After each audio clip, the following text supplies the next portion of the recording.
right, welcome to Borderlines. My name is Steve Meurrens. I am here today with Lisa Brunner. Deanna is off today. Lisa is a postdoctoral research fellow at the University of British Columbia in Vancouver. She's also a public policy consultant for the Affiliation of Multicultural Societies and Services Agencies of BC and a regulated immigration consultant. Lisa, well, why don't you actually take a moment to explain what the Center for Migration Studies is? And I guess first, thanks for coming on. I was just commenting before we started that you write and publish on a lot of areas involving Canadian immigration law, including actually, I saw you had a post that almost went minute by minute through Prime Minister Trudeau, as he still is, his Twitter video that he posted, kind of explaining changes that were coming or have come to Canada's immigration system. So thanks for coming on. Thank you. Yeah, I'm a huge fan of the podcast, so it's definitely my pleasure. Um, What is the Center for Migration Studies? yeah, so it's a research center at the University of British Columbia, and it's an interdisciplinary center. So there's two co-directors that are both affiliated with political science, and one also with the Department of Sociology. Um, and yeah, it's a research center that produces um, Yeah, it connects people to policy relevant research. It connects all the people at UBC and also in the Lower Mainland who are interested in research related to immigration and migration. Yeah. So I mean, you probably have with all your different roles, and one that I forgot to mention in the intro, but what we'll talk about today is you're also on the Scholars at Risk Advisory Committee. So you probably have a very unique insight into settlement, schools, immigration law, that I think, and as reflected in your work and different articles, gives a very unique perspective. Thanks. Yeah, I often find myself at kind of the intersection of a couple different um, practice areas. You know, I was an international student advisor for 11 years at the University of British Columbia, but also doing my PhD at the time. And yeah, I'm also an interdisciplinary scholar. So my master's degree was in geography, my PhD was in educational studies, and now I'm doing work more related to political science. So yeah, I find Yeah. that area interesting. Let's pause on that for a bit and, or not pause, but actually like talk about that for just a minute or two, because one thing that we get pretty good feedback on is that people are always interested in the different areas that a consulting career or a legal career in immigration can take you. So, how did you find yourself kind of going from international student advisor to now on the policy side? Yeah, I grew up in the United States, and after my undergrad, I was doing a Fulbright in Turkey at Bilkent University, and I started researching about refugee resettlement policy and asylum policies. And I came to Canada to do my master's in geography at Simon Fraser University on a study permit. I got a postgrad work permit. I wanted to work in the settlement sector in Canada, but at the time it was really difficult to find a job that wasn't a contract that would qualify for permanent residency. Yeah. In 2012, I got hired at UBC as an international student advisor, doing work which, to be honest, was pretty similar to the work that's done at settlement organizations supporting international students. Um, and then, yeah, I immigrated through the BCPNP program. Hmm. Um, when I was hired as an international student advisor, we weren't required to get any kind of certification as an RCIC at the time. But shortly after I was hired, IRCC clarified that international student advisors in higher education institutions did need to get a certification. So at the time, UBC had a 11-month program to prepare people for the RCIC test. So Yeah. UBC, yeah, sponsored me to do that.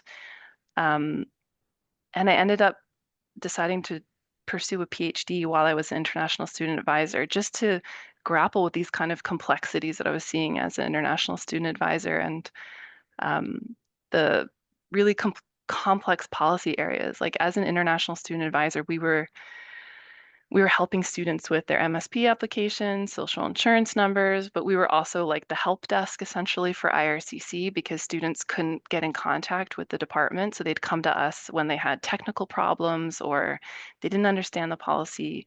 So I think international student advisors at higher ed institutions, um, we see a really high volume of students, especially at a big school like UBC. And we are also in communication with other institutions. So we know a lot about the trends in terms of refusals um, for study permits and stuff like that. So yeah, I just found it really fascinating and complex area that was sort of poorly understood. And I completed my PhD and graduated in May 2023. And that's basically the time when all the things I was writing about in my Mm. dissertation sort of came to come to pass about the like things coming to a head. So yeah. Sorry, I haven't read your dissertation. What was your dissertation on? It was about the ethical complexities of Canada's higher education institutions relying on international students as immigrants. So I described it as edugration, and Mm. it just basically is looking at how higher ed institutions play immigration roles as surveillance actors, as recruitment actors, as integration actors in like the broader immigration ecosystem. That's Yeah, I mean, I don't want to turn this into another defense of your thesis, but that as you said, like with the things that you were talking about, really did come to the forefront, I guess right around the time you graduated, because the role of international students in at least increasing Canada's population really took off right around then. So what sort of things did you note about education? Education, did I pronounce that right? Yeah, Yeah. yeah, that works. I mean, well, first of all, it's a trend globally, especially in OECD countries in particular. Like this is not unique to Canada, and it's also not unique to countries who are looking to fund their higher education systems because countries like Germany, which doesn't charge much tuition for international students, is one of the biggest recruiters of international students for the immigration purpose. So these are countries like Japan, not a traditional migration country, that are starting to really invest in the recruitment of international students as future immigrants to solve labor market and demographic shortages. That's one thing. It's a very important aspect, I think, of the global migration system. Another is how deeply connected it is to the shift from one step to two-step migration in a place like Canada. So edugration is basically like three-step migration. Hmm. And I understand the rationale for shifting from one step to two-step migration. Like it clearly, Canada struggled to select economic immigrants who would be successfully, quote unquote, economically integrated because many immigrants who come to Canada as permanent residents directly are, grossly underemployed and they Hmm. can't, you know, manage this like very discriminatory labor market. Whereas two-step migration says, okay, people are going to come to Canada as temporary residents, as students, maybe then convert to workers or as workers directly, compete in the labor market, and then Canada will give permanent residency to those who prove that they can economically integrate. But the challenge is that that two-step process, it involves a lot of prolonged precarity and uncertainty for people. And as we see with international students, there's like an expectation, a promise that's made. Um, like it was 2021 when Minister Mendocino said, we have a simple message for international students. We want you to come and we want you to stay. And this Yep. education process was really clear. But those students who came in 2021 are now on postgrad work permits or soon to be on postgrad work permits. And those permanent residency options are not available to them or to all of them. That's a very interesting way of looking at it, actually. Like, I think people are generally familiar with the idea of two-step, temporary to immigrant, but breaking it down into three steps of student, worker, immigrant is something that I actually hadn't really considered or looked at it before. And, you mentioned the precarious of being a worker. As a worker, at least you're earning money, but like that first step, I mean, yeah, I guess you could say you're earning an education, but you're spending a lot of money in step one to then graduate and work to then be able to immigrate. Yeah, I mean, you're really talking about like a 5, 6, 7 year commitment Hmm. um, before you're going to know whether you're actually going to get permanent residency. So, um, and also another aspect of the dissertation was looking at this like neoliberalization of the settlement process in Canada, which has been written about by others.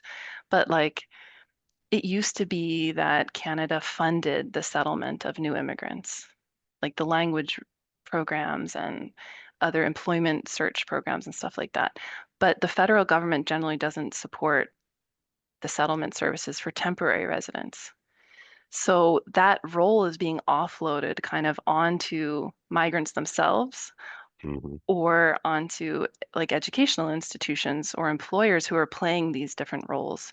Um, so it's really changed also the role of the state in the responsibility for the settlement process.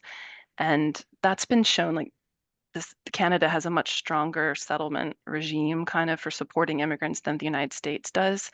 And that's been theorized as one of the reasons why Canada has um, I guess, more support for immigrants or like the immigration system works very differently in Canada. But I think it's shifting, and that could be a threat to Canada's sort of unique consensus on immigration. Oh, yeah.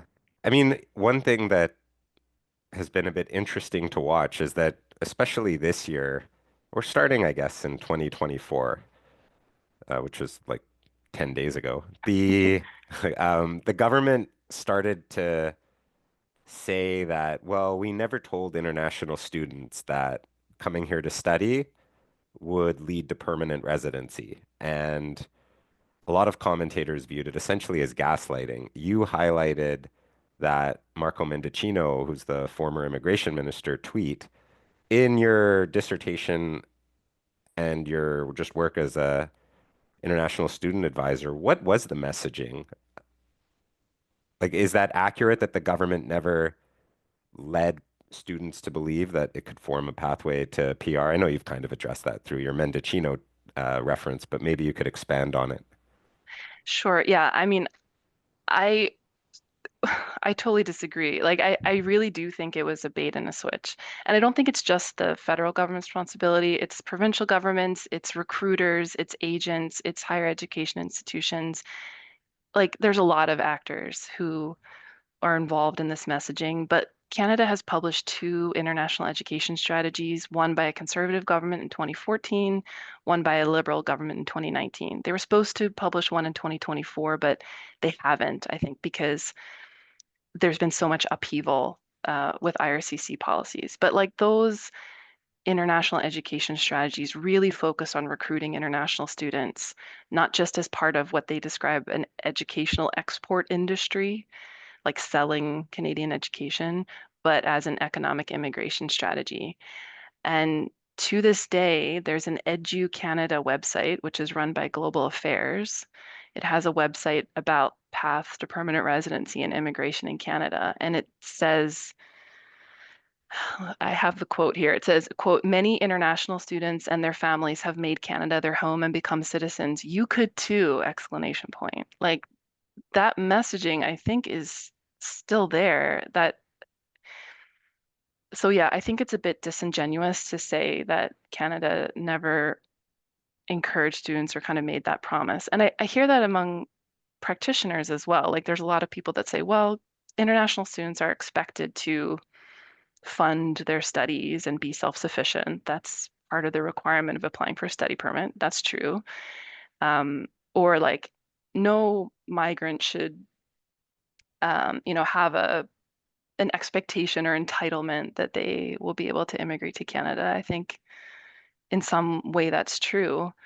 Um, but the system that was created, especially because tuition was involved and how much people, sacrificed to kind of meet some of those requirements, I just don't think you can talk about it without recognizing this systematic, I would describe it as exploitation of international students on different fronts by employers, by education institutions, by the government.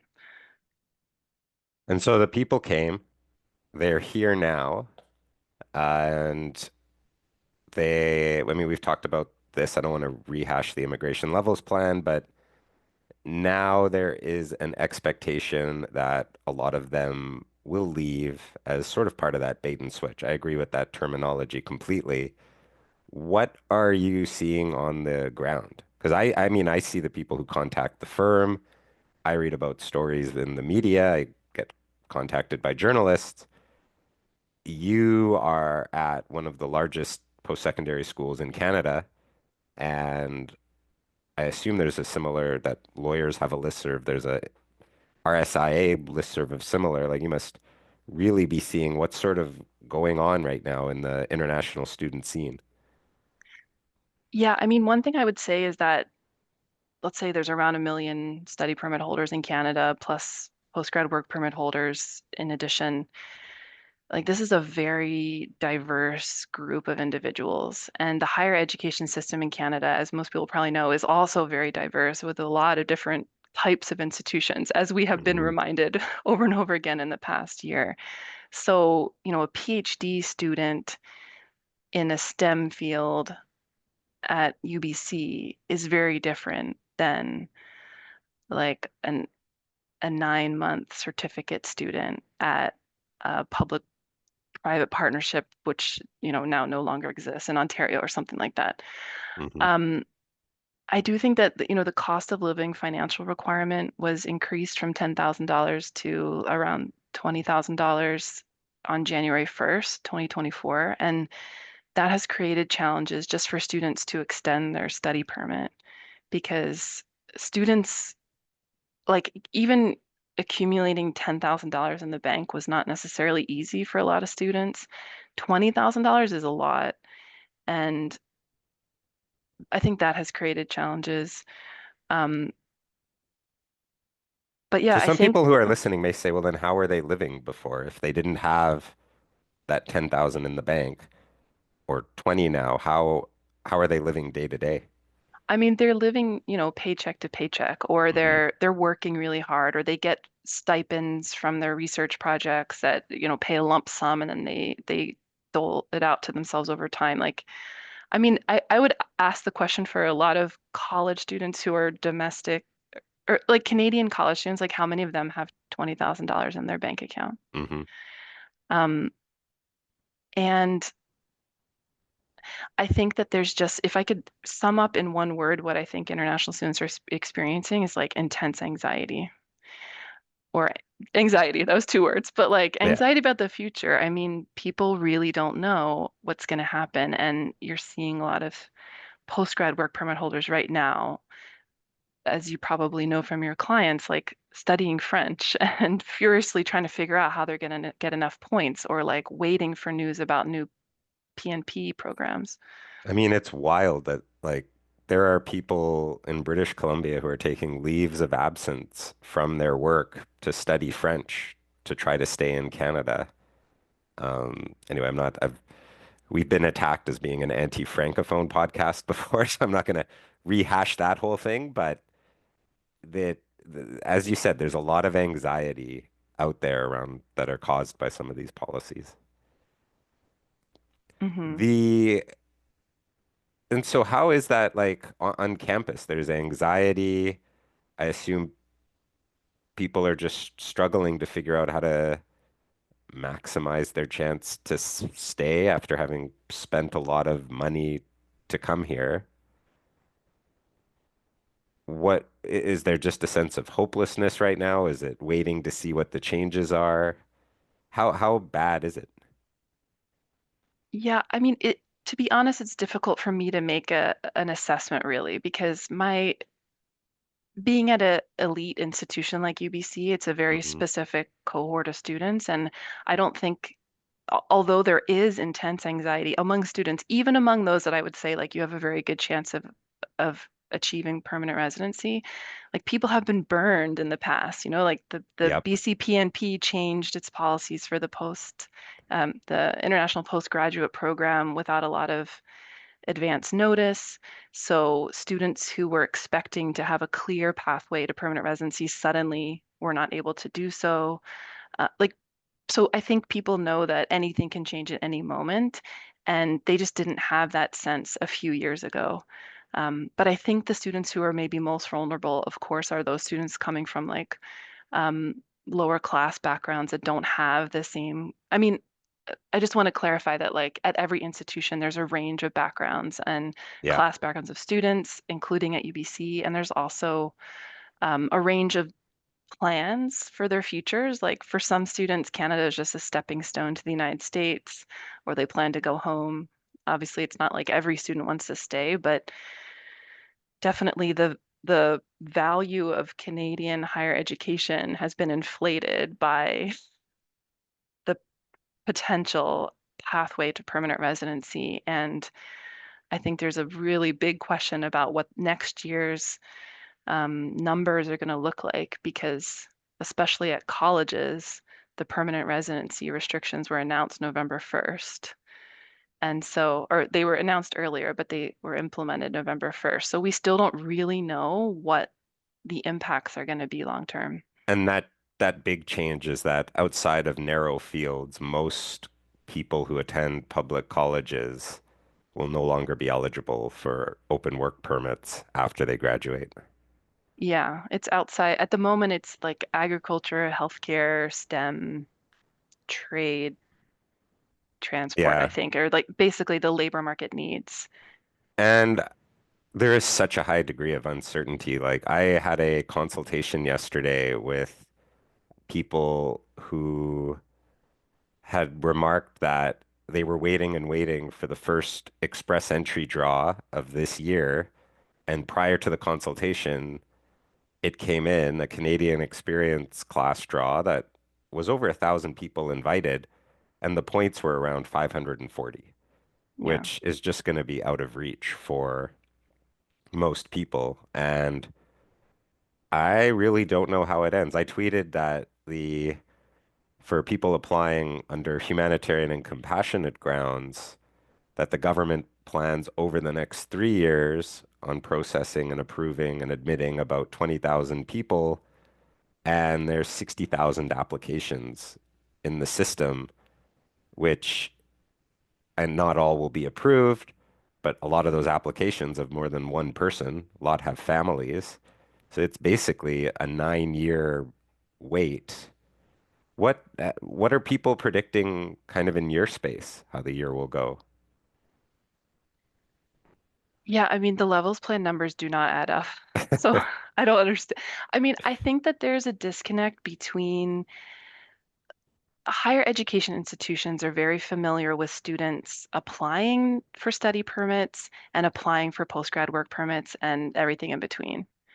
But generally, most higher ed institutions do not advise on permanent residency. I think that could change. I'm not sure. Like, there's this you know, the government is supposedly working on a recognized institution framework where higher ed institutions will be submitting data about different elements of their international student population and the services that they provide for them. And supposedly, this is going to be linked to faster study permit processing times for like preferred Hmm. institutions that have good metrics. We're still waiting to see what that's going to look like.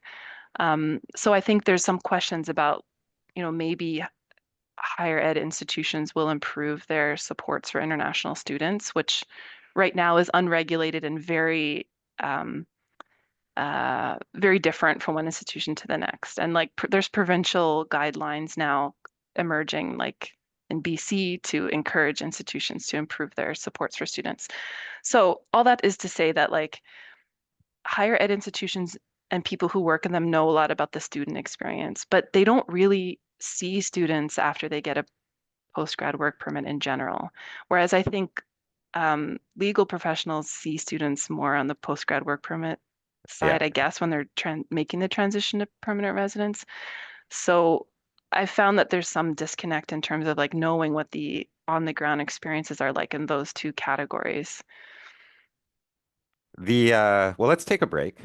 And when we come back, we're going to shift to a topic that is very much in the news lately, which is some of these students are claiming asylum.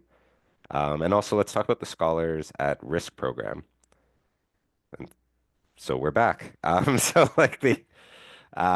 yeah, why don't we like one of the things that you mentioned you want to talk about, and what is definitely in the news right now is the perception. I mean, the perception right now is that international students almost en masse are claiming asylum, and it's all fraudulent, and international students are bad. So, what is actually going on? That's at least the way it's getting picked up in Fair, social fair media, enough. in the Yep. news. Our food banks can't cope. What is Yep. actually going on the ground that you've seen? Okay, so I'm gonna try to paint this picture, but feel free to interrupt if I'm going on, because I think it's really complicated. I mean, I think we're at like a precipitous moment in Canadian immigration discourse because we know that public opinion polling shows declining support for immigration levels. For now, it doesn't show the same declining support for immigrants specifically. And this is different relative to other jurisdictions like the US or Europe, where there is, documented declining or low support for immigrants themselves. In Canada, the decline is really at the immigration level uh, uh, support, I guess. Not to say that there isn't discrimination towards migrants, but just relative. But there's two areas that I think are really concerning. So one is that when public opinion polling asks which migrant categories should be prioritized, the last 2 years, international students have been like at the bottom. And that was surprising to me, below other categories like low wage workers or asylum claimants. The other thing is that public opinion shows a declining trust in the genuineness of asylum claims. And we know that these categories are linked, right? They're becoming linked through this discourse of like backdoor entry to Canada Hmm. is international students making fraudulent asylum claims. And it's happening when Canada is trying to reduce its temporary resident population. So it's like a very complicated discourse that I think has been produced by different factors. So yeah, study permit holder asylum claims have gone up. It's still, let's say less than 2% for sure among people who Yeah. would make that claim. And for sure, many of the claims fail.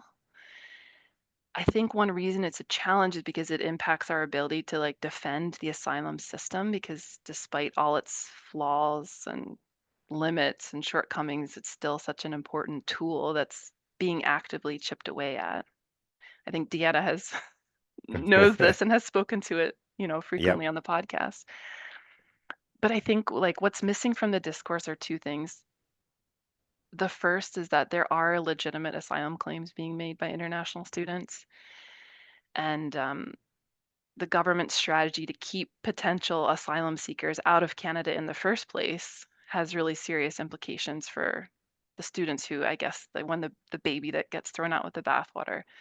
Like if Canada is going to choose which international students to admit, for example, as I've written about Afghan women who are not even permitted to speak outside of their homes, like let alone attend higher education, who have fully funded scholarships, admission to top universities, like often at the graduate level, I think are an example of the type of study permit application that might be prioritized.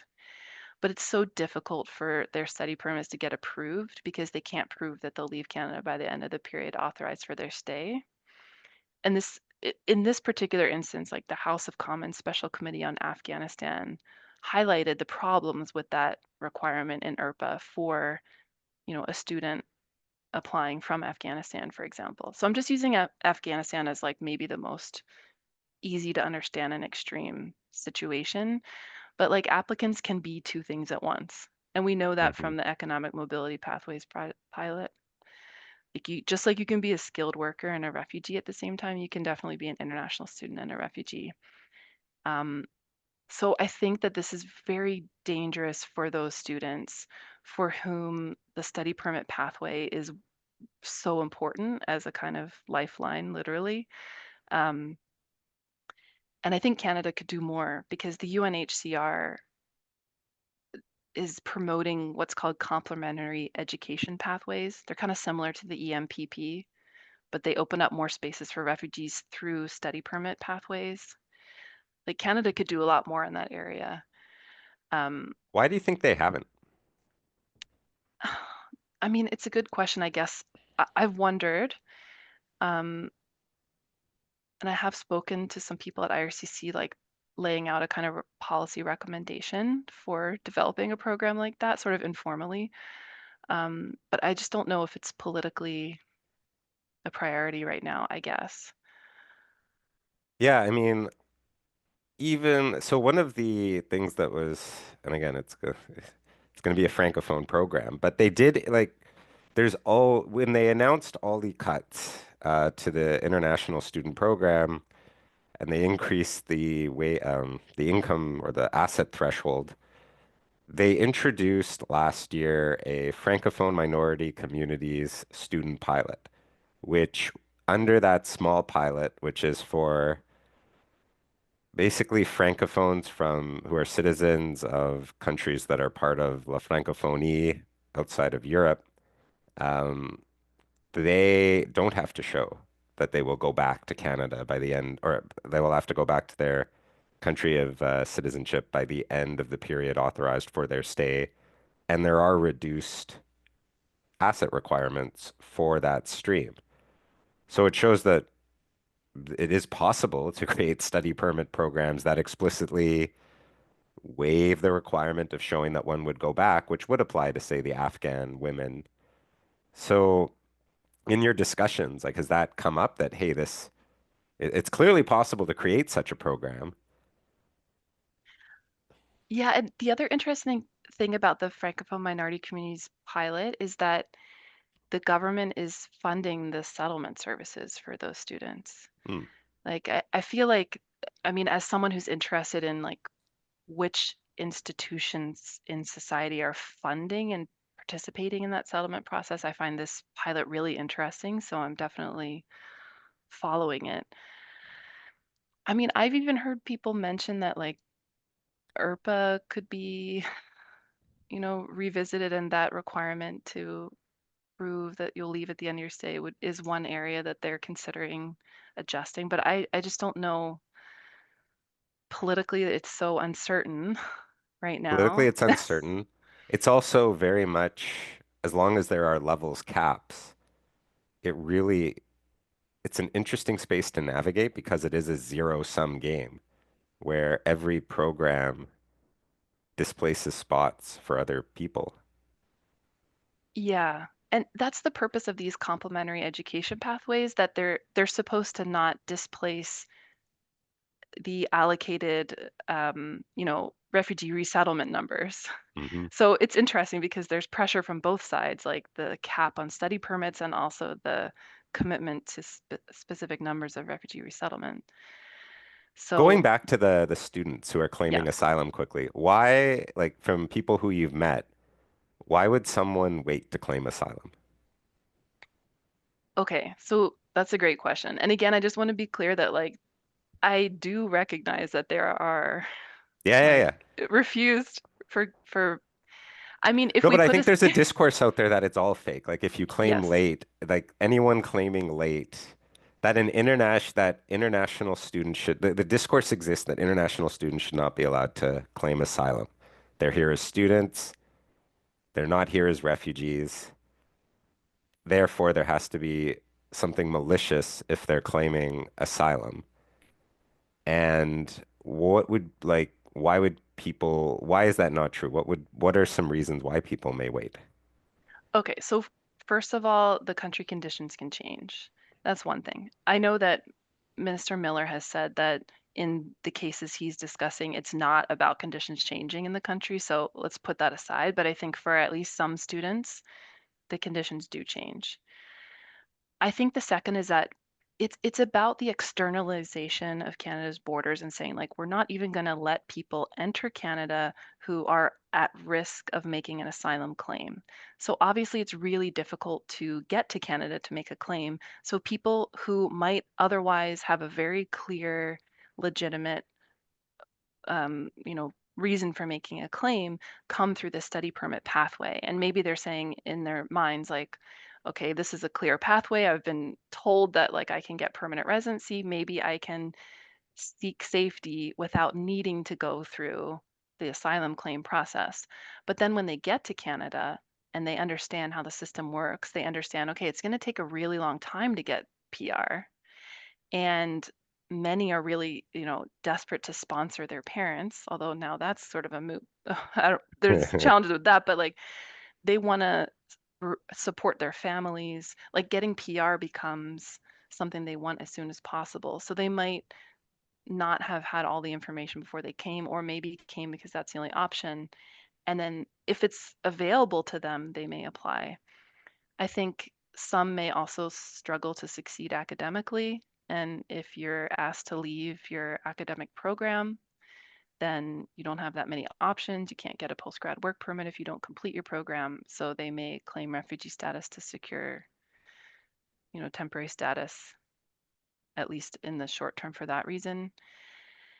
And then I know, I mean, this is a complicated issue, but in terms of tuition, some schools charge domestic tuition for refugee claimants.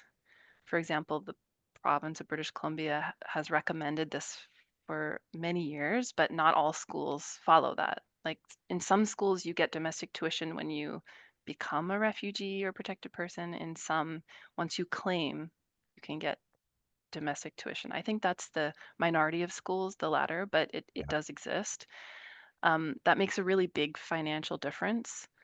So I think for some students, they may not fully understand the policies because they're very complicated to understand. But maybe when they get there, they understand that, well, if I make a claim, my tuition would be changed. Of course, that could be a motivating factor for someone to make a claim illegitimately. Um, but I would still strongly support that those policies are there to support legitimate students. So it might be more about how does the asylum claim system function and how long does it take, as opposed to shut it down Yeah. and just like refuse to believe that a student can be a legitimate refugee. The other two that I come across in consultations is number one, that it's risky to claim asylum because it closes off all other avenues. As soon as one claims asylum, they can't apply to the provincial nominee program. Family reunification becomes complicated. Economic immigration's out, and it's just viewed as risky. The other is that people may meet the definition of refugee in that they have a valid fear of persecution back home, but they don't view themselves as being refugees. Or some people have this perception as I want to see if I can make it as an economic migrant and prove to Canada that I am of value economically and not just be a refugee. It's an interesting psychology behind it that is more common than I think people realize. Yeah, I mean, that might be an argument for why there aren't more claims. I don't know. But yeah, I think that's really true. If I look at a few, like a cohort of students that have very similar backgrounds, for example, there's usually a mix of people who are willing to do whatever it takes to get the asylum claim that they're very likely to be successful in versus some that do exactly what you say because they don't want to go through. Like when you actually understand what you have to go through to get a successful claim, in most cases, so dehumanizing and like, Mhm. so yeah, it's a great point. It, so in the In the time that we have left, what Oh, actually, I wanted to touch on, before I forget, you'd written another really interesting paper on the increasing role of distance education and how there's an interesting immigration component and border control component to that. Do you want to maybe, in like a few minutes, kind of summarize that? I'm going to link to it in the Sure. show notes. Thanks. Yeah, sure. I mean, I think it was really interesting to me that before COVID, study permits could not be issued to people who did not have an in-person Canadian component to their studies. And same with post-grad work permit. That could not be issued unless you actually had this in-person component. So when COVID switched post-secondary education to online suddenly, and all these mobility restrictions were in place, Canada had a huge issue because now a huge proportion of international students would no longer qualify for the post-grad work permit based on their policies. And also, they were really afraid more generally about Canada's ability to meet its targets for economic immigrants more generally. So you really saw that education pathway be highlighted as like so important during COVID. So one of the very early things that IRCC did in early, like in spring 2020, was to adjust the policies for the postgrad work permit to say that online education would be okay, and also for the study permit adjustments.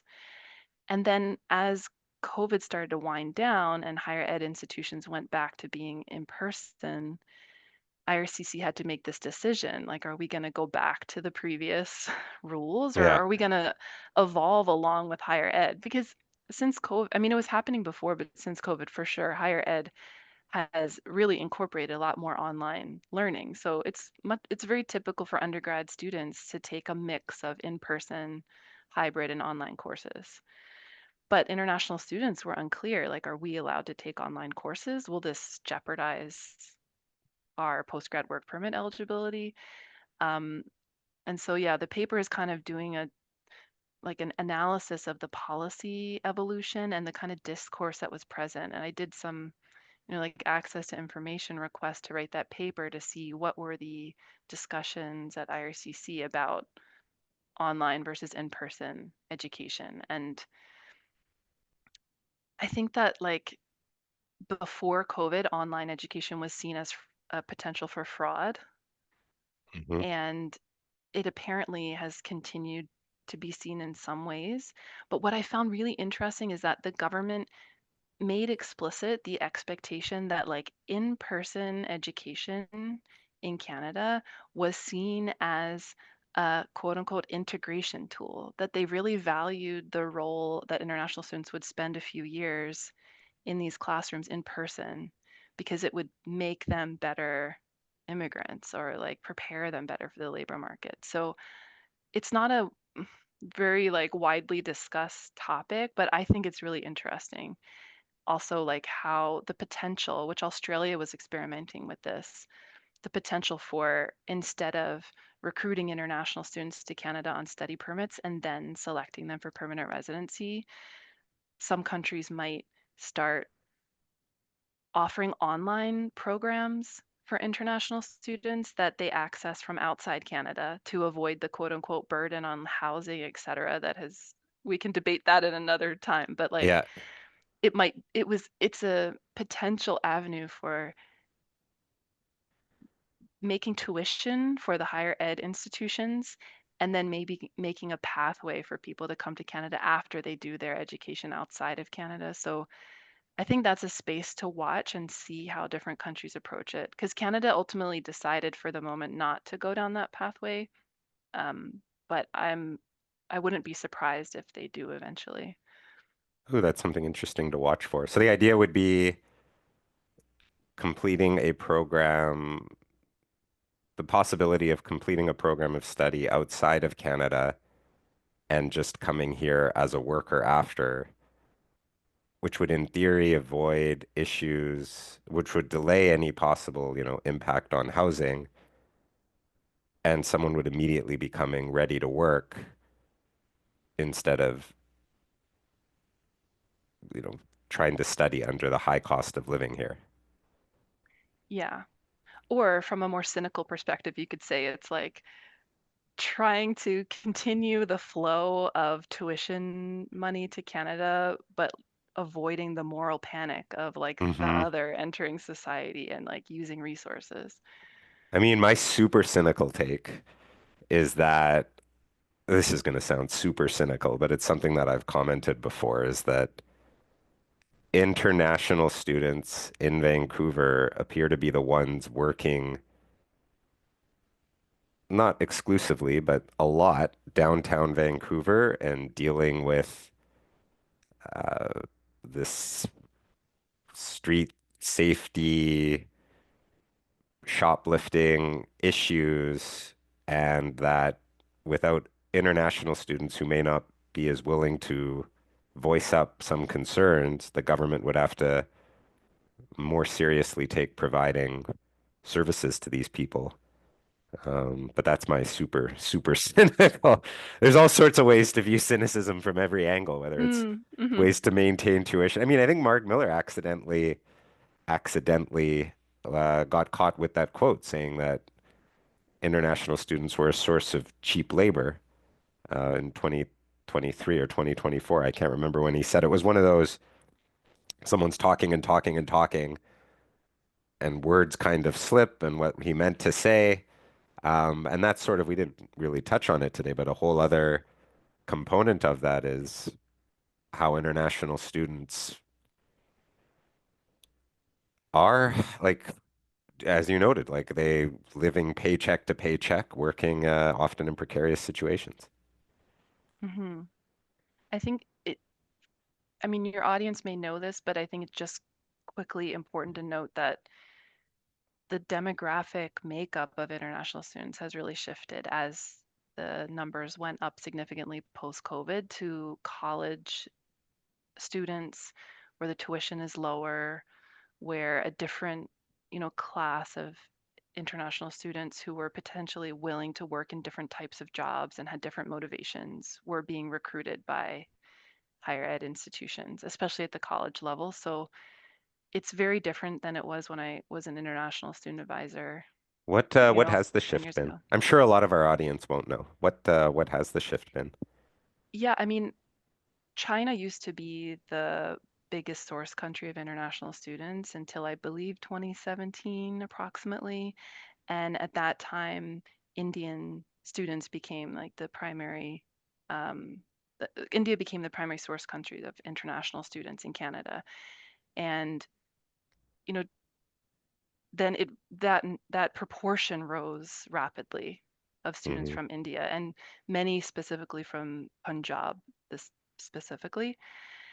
I think that like I mean, this is sort of similar to the shifts we see in the demographics of permanent residents overall. So it's not necessarily specific to international students, but um, the students who come to colleges, because colleges realized that, oh, we can actually recruit our education system as well, which was not traditionally seen as desirable for international students.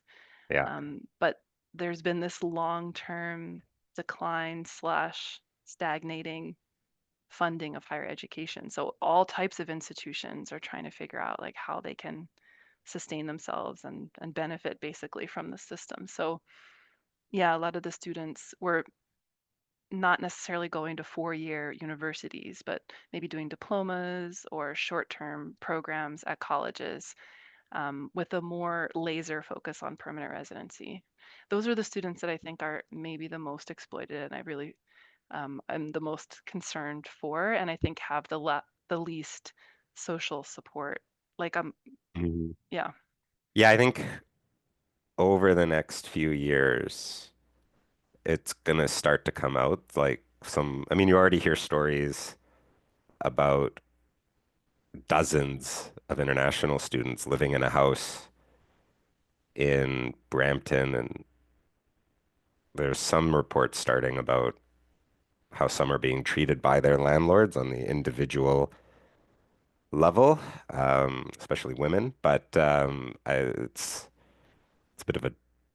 a bit of a depressing note to end on. Is there something optimistic that you and happy that you want to end on? Oh, but we haven't even talked about settler colonialism and Western imperialism yet. I have so much Right. more to say. I mean, I do think that the Francophone pilot is really interesting. Like I'm really curious to see what comes of that. It's excluded from the cap, but there's a ceiling. I think it's like Yeah, 2,300 or something. There's a limit to how many students can participate in that. But yeah. there, I think it I comes out of mean, the public policy cap for PR, but it's excluded from the study permit cap. thanks. Yeah.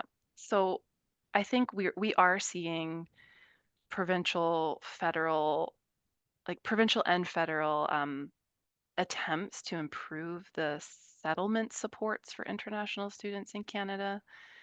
It's just at the beginning stages, but if that does come to fruition and it is, successful, I think that would be an improvement. Um, but I think that as long as higher education is not really valued in Canada and funded appropriately, institutions will try to find a way to continue to, profit off of international students because they can't raise their domestic tuition because of tuition caps and they're not getting money elsewhere. Like the reliance on tuition itself is increasing Yeah. dramatically in Canadian higher education. So um, I think it's possible like that something good would come out of the cap and the focus on this, but it's going to take a while. And I think at the moment, I'm just really concerned about the students that are here and the Hmm. postgrad work permits who are holders who are here and how Canada is going to deal with those that don't leave when they unfortunately do not succeed in getting permanent residency. That's one of the big questions of the plan, as you said, where the numbers don't work. Hmm. Thank you for coming on today. We'll definitely have to have you back on. I know Deanna was really looking forward to speaking with you as well, so we'll have to find a time where the three of us are all able to connect. And because I'm sure the year is going to be full of topics that impact both of us. So thanks for coming on. Thank you so much. I appreciate it.